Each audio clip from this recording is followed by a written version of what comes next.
সম্প্রতি মোতায়েন রুশ ক্ষেপণাস্ত্র প্রতিহত করতে পারবে না আমেরিকা। মার্কিন স্ট্র্যাটেজিক কমান্ডের প্রধান জেনারেল জন হাইটেন বলেছেন, সম্প্রতি মোতায়েন রাশিয়ার ক্রুজ ক্ষেপণাস্ত্র প্রতিহত করতে পারবে না আমেরিকা বা তার মিত্ররা। সিনেট আর্মড সার্ভিসেস কমিটিকে একথা বলেন মার্কিন বিমান বাহিনীর জেনারেল হাইটেন। সিনেটের শুনানিতে ভূমি থেকে ছোড়ার উপযোগী রুশ ক্রুজ ক্ষেপণাস্ত্র নিয়ে এ উদ্বেগ ব্যক্ত করেন তিনি।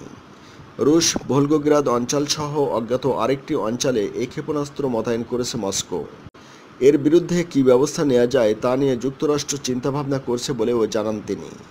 অবশ্যই এটি মোতায়েনের মধ্য দিয়ে ভূমি থেকে ছোড়ার উপযোগী মধ্যপল্লার ক্ষেপণাস্ত্র সংক্রান্ত চুক্তি রাশিয়া লঙ্ঘন করেছে বলে অভিযোগ করেছে আমেরিকা। কিন্তু রুশ কর্মকর্তারা পাল্টা একই অভিযোগ ওয়াশিংটনের বিরুদ্ধে করছেন। এছাড়া পরমাণু অস্ত্রভান্ডার আধুনিকায়নের রুশ সামগ্রিক পরিকল্পনা নিয়েও উদ্বেগ প্রকাশ করেন মার্কিন জেনারেল।